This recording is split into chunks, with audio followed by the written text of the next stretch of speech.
The American actor, our founder, Sam Wanamaker, came over to England, and I think he sort of expected to find a globe in London, but there was no globe, and all he found was a plaque on the wall of a beer bottling plant, and he decided that he should rebuild the globe. And so he established a charitable trust in 1970 to do that very thing. The recreation of the Globe Theatre was hugely important because the Globe Theatre is probably the most important theatre in English history. It was one of the first purpose-built theatres in London. Prior to that, there were no theatres at all. The Globe is a very unique space because when you walk up to it, you see this thatch and you see timber and you see plaster. And a lot of my students who have come to the Globe before they've gone in have asked, is it going to look like a barn inside? When actually you walk in and it's this majestic, painted, gorgeous building. Here we are at the Globe, a magnificent recreation of a very late 16th century building, which looks like you're travelling in time when you're here, but you are smack bang in the middle of central London. Made completely according to 16th century practices, from nothing but oak and plaster. Sam was really interested in exploring how the original architecture of the Globe brought actors and audience together in a very exciting, dynamic way. The best wishes that can be forged in your thoughts be servant to you. Beside me here is the yard, where 600 people stand at every performance. They stand for 3 hours, they stand in the rain, and they stand with incredible excitement and good cheer. And then there are 3 tiers, lower gallery, middle gallery, upper gallery, in each of which about 300 people sit and pigeons fly around just to keep us company. And a thatched roof. The only thatched roof in London. Thatched roofs, understandably, were outlawed in London after the Great Fire. I think what really excited Sam about the Globe is that in Shakespeare's time, theatre was popular. It was for everybody. And I think he felt that theatre had become rather elitist, and especially Shakespeare. And he was excited by exploring how the architecture of the Globe, this wooden O, would bring actors and audiences together in a crowd-like, exciting way that wasn't happening in theatre at that time. Performers stand on this stage and they say it's like being at a rock concert. I am not yet of Percy's mind. You've got 600 people standing there. You've got 900 people sitting very alert on the benches. The degree of excitement and attention and energy that you get from out there is phenomenal. I think that connection, almost physical and tangible, is what makes the performances crackle. You require extraordinary confidence and self-belief to play on here because you can see everyone. No! Look down into the pomegranate, bro! Come hither, Francis, please! When I first stepped out onto the stage with a full house, and I mean a full rank of audiences in all the boxes and the groundlings around my feet, and I stepped out, and there they were. My Lord, you had to be prepared. You really had to be on message and on it. Exhilarating, absolutely exhilarating. The stage itself has a feeling about it. Somehow you feel part of the earth, part of the Thames, part of the area you're in. There's so much history in the building, even though it's 10, 11, 12 years old. It's a magical, unique place to work. You definitely get a real sense of why these plays were written specifically for this space. There's an amazing parallel that you have to sort of drive as an actor, being aware of what the audience is saying, thinking, doing, and what you as the character is saying and doing. And at the Globe, it makes sense. You don't get that sort of feeling that on the one hand there's the actor and on the other hand there's the character. And there's a sort of a problem. It makes sense. Shakespeare makes sense at the Globe.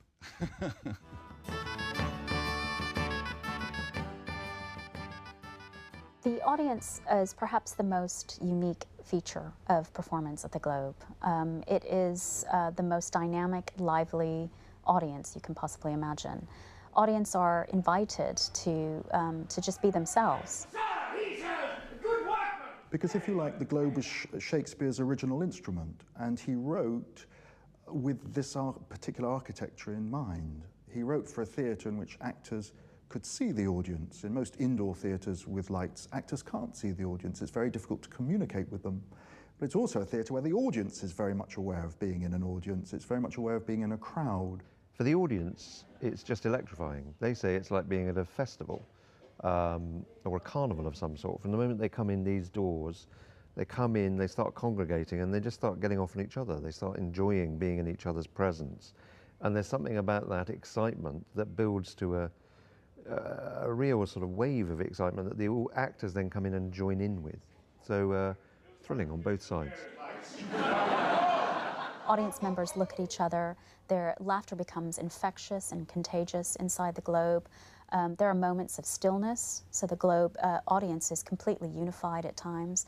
At other times, they feel slightly distracted. Stop! Acting to wet it! It is probably the most unique playgoing experience of a lifetime.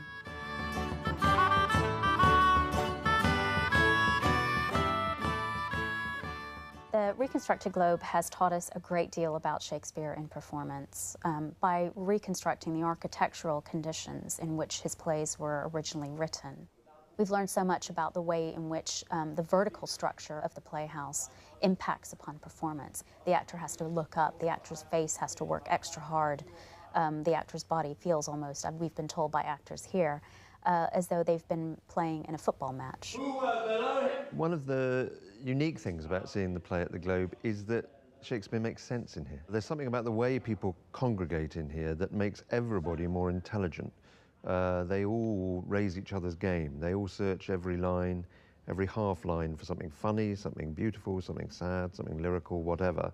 And they do it as a collective act.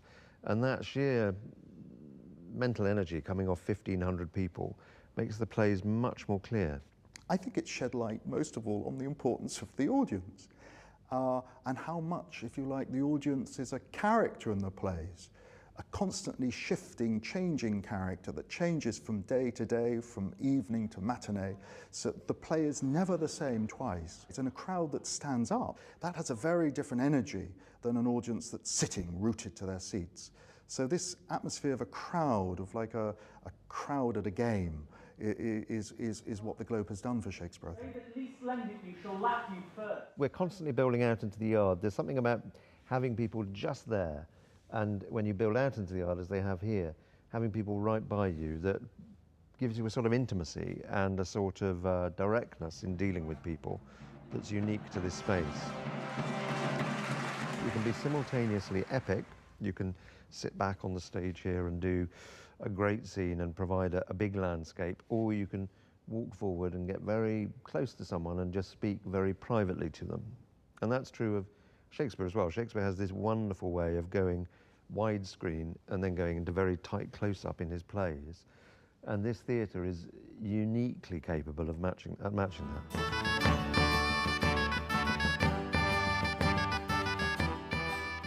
The Globe opened in 1997. In 2000, we opened the largest exhibition devoted to Shakespeare in London. In 2010, we opened a new education centre. And then we want to build an indoor Jacobean theatre, a 17th century indoor playhouse. We know that Shakespeare's company performed in the great outdoor Globe during the summer, but then after 1608, it moved into an indoor Blackfriars theatre, an indoor playhouse. So we want to rebuild that type of indoor theatre. So that's our next plan. Though it took Sam Wanamaker, our founder, 40 years to build the Globe, the story is not yet finished. We have an indoor theatre, an indoor Jacobean theatre, opening in the end of 2013. And we also have a library and archive opening in 2016, which certainly shows that the Globe story is not yet complete. The Globe is ever expanding. It's always getting more ambitious. There's something about the nature of the organisation here that's very ambitious. We're looking to build our indoor theatre, which is a key part of what we do.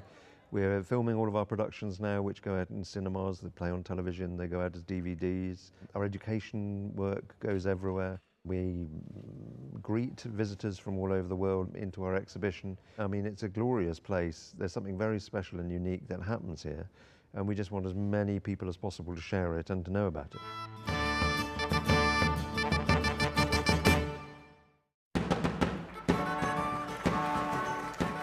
We were putting together a season called Kings and Rogues. A lot of that was geared up to celebrate the most famous rogue of them all, Falstaff, who appears in the two Henry IV plays, but also appears very prominently in Merry Wives of Windsor. So he was right at the heart of the whole season. The critics say, oh no, this isn't proper Shakespeare, but it's Shakespeare in a very domestic situation. I spy entertainment in her. She discourses. She gives It's the only Shakespeare play that's set wholly in England, in fact in one town. Every other Shakespeare play will be a little bit of England, a bit of France, or in Italy, or wherever. So this is very, very contained. And because of that, I think it's just been sort of set aside. At Windsor. How shall I be revenged? Merry Wives of Windsor is the play of Shakespeare's which has more prose, i.e. less verse. And the simplest way to think about prose is it's the language of comedy. Then did the sun on Dunghill shine. I thank thee for that. Oh, she did so coarse, oh my exterior. He never has written a play like this before, and never writes a play like this again. It's one long joke, really, from beginning to end. And it's for this reason that probably there's this story, myth grown up, that it was Queen Elizabeth I who asked for Shakespeare to write a play about Falstaff in love. Come, thou canst not hide it. Merry Wives is a very original achievement. It's probably one of his funniest plays. It's one of his most unique plays in its sitcom structure and its observance of a new middle class. I think part of the challenge is as well that with every farce, the humour is in who knows what and who doesn't. Because what the audience loves seeing is somebody who's in a situation where they don't know, what's going to happen to them. But in this play, it gets quite confusing between the men of who knows what's going on. Making that clear is the epitome of making the play work. She shall not see me here. I will ensconce me behind the arrows. Pray you do so. She's a very tattling woman. It's just incredible how he has the nous to understand every single sentiment and feeling, whether you're female or male. You can just feel of it. It's a standalone play, written about the same time as he was writing the Henry IV plays, which have Falstaff in, of course, but there's nothing else like this. It's 98% prose, so the text people can understand. It's not constant verse, but the challenge is to make sure you get the story across. And as long as you can get the story across, then people will enjoy it and people will understand the play. Now, what's the matter? If you try and imagine that this play came from the same writer who wrote King Lear or Coriolanus, it's almost beyond your imagination. Christopher Luscombe, the director, did some fantastic cutting of this play, so he made it work for today's audience. He trimmed it and tailored it and kept the pace up. Anything that he didn't think worked anymore, we kind of discussed whether it should be in or not. There was a huge long scene, all in Latin, I think, that's disappeared quite quickly.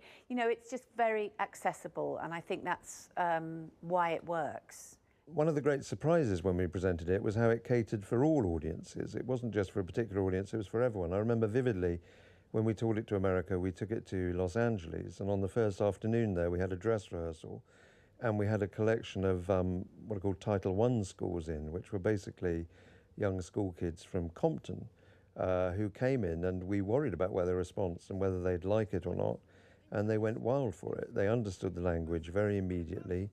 And now she's going to my wife and Falstaff's boy with her. And then that same evening, I remember a very much more well-heeled audience coming in for the first night, including Tom Hanks, who came to see it. And he adored it, and he said a wonderful thing which proved the sitcom lineage, which is something that we were trying to establish, was that it reminded him very much of I Love Lucy. It was just like I Love Lucy. And to get those two responses in the same day from two very different audiences, I think proved the appeal of this particular play. What's the matter, good Mistress Page?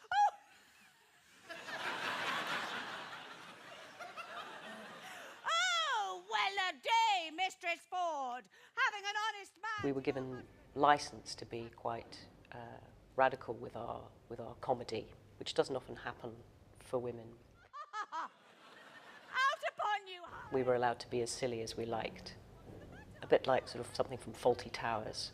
Just sort of let rip a bit, which is right for those two women. It's right for those characters. And it fits with those particular scenes. By your consent! There's something about the way in which we do things, there's something about the freshness of our approach, the spontaneity of our approach, the direct relationship with the audience, which really opened the play up and which made the comedy, which can be rather opaque and rather difficult, and the prose can be rather hard to get over in other theatres.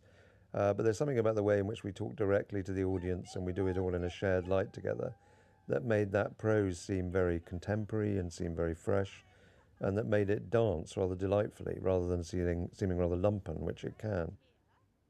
In Merry Wives, we wanted the music to be as much a fun element of the production as the text itself. And so we had a lot of colours, a lot of different ideas behind the music. And the fact that we were able to add songs, 3 songs that aren't in the original text, really lifted the whole thing. We know that Shakespeare loved music. He was crazy about music. You can tell by reading the plays he loved music, he loved musicians. And so it's very important for music to be an integral part of what the Globe does. My merry, merry round. And I think one of the ways the music works really well is to highlight the comedy of the piece. Not that it needs that much help, because unlike some Shakespeare, the text of Merry Wives still stands up very well today, and you still get the jokes, and it's still very funny.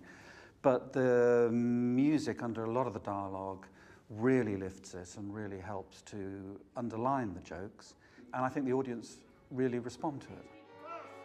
Not into a pepper box! But lest the devil that guides him should aid him, I will search impossible places! I can honestly say that every scene in Merry Wives for the ladies, the way it's written, the conversations they have, it seemed easy. Let me see it, let me see it! Eileen, Eileen! There's a butt basket scene where Falstaff has to get into a basket and nobody knows he's there. Me and Mistress Ford, who are like 2 friends who've known each other all their lives, you know, best friends who are just having a giggle, and we've lured him in and we've got this plan and he's in the basket and no one knows. And just hearing an audience laugh at the stupid things we did in that scene, you know, the stupidity of it, which is what audiences love, kind of obvious, stupid, silly things. To the laundress, forsooth. It's definitely been a highlight of my career. Gentlemen, hi.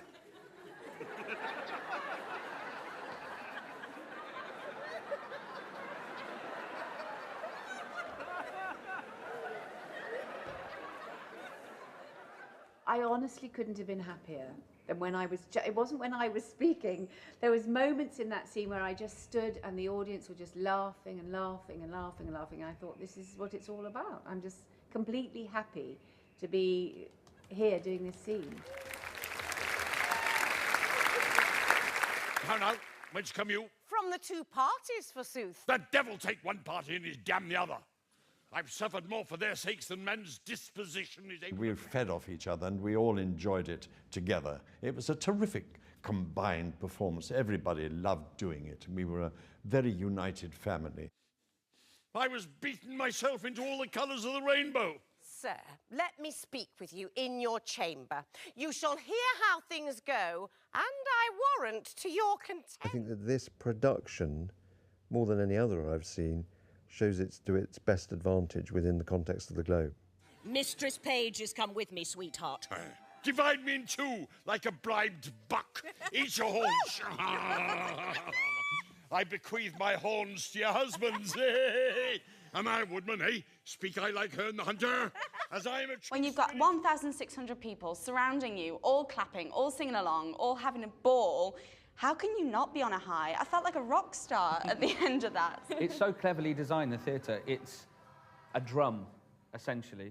And so if you stand in the right place and you hit the snare, it just reverberates around the whole place. There's nothing like it. It's easy, I think, to be flattered by the Globe audience because they give you such a terrific backup. And at the end, there's no experience like it.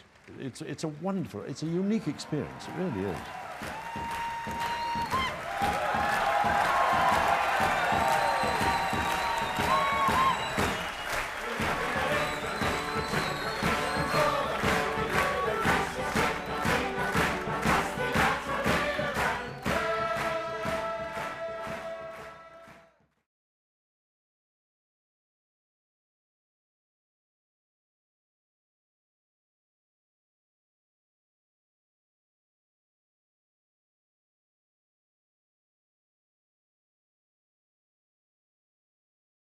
be servant to you. Beside me here is the yard, where 600 people stand at every performance. They stand for 3 hours, they stand in the rain, and they stand with incredible excitement and good cheer. And then there are 3 tiers, lower gallery, middle gallery, upper gallery, in each of which about 300 people sit and pigeons fly around just to keep us company. And a thatched roof. The only thatched roof in London. Thatched roofs, understandably, were outlawed in London after the Great Fire. I think what really excited Sam about the Globe is that in Shakespeare's time, theatre was popular. It was for everybody. And I think he felt that theatre had become rather elitist, and especially Shakespeare. And he was excited by exploring how the architecture of the Globe, this wooden O, would bring actors and audiences together in a crowd-like, exciting way that wasn't happening in theatre at that time. Performers stand on this stage and they say it's like being at a rock concert. I am not yet of Percy's mind. You've got 600 people standing there. You've got 900 people sitting very alert on the benches. The degree of excitement and attention and energy that you get from out there is phenomenal. I think that connection, almost physical and tangible, is what makes the performances crackle. You require extraordinary confidence and self-belief to play on here because you can see everyone. Look down into the pomegranate row! Come hither, Francis, we! When I first stepped out onto the stage with a full house, and I mean a full rank of audiences in all the boxes and the groundlings around my feet, and I stepped out, and there they were. My Lord, you had to be prepared. You really had to be on message and on it. Exhilarating, absolutely exhilarating. The stage itself has a feeling about it. Somehow you feel part of the earth, part of the Thames, part of the area you're in. There's so much history in the building, even though it's 10, 11. You see this thatch, and you see timber, and you see plaster. And a lot of my students who have come to the Globe before they've gone in have asked, is it going to look like a barn inside? When actually you walk in and it's this majestic, painted, gorgeous building. Here we are at the Globe, a magnificent recreation of a very late 16th century building, which looks like you're travelling in time when you're here, but you are smack bang in the middle of central London.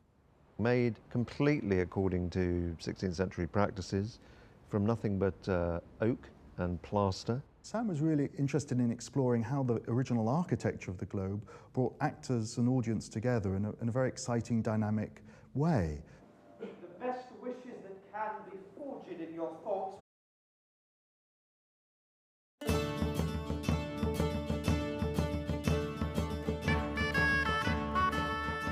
The American actor, our founder, Sam Wanamaker, came over to England, and I think he sort of expected to find a Globe in London, but there was no Globe, and all he found was a plaque on the wall of a beer bottling plant, and he decided that he should rebuild the Globe.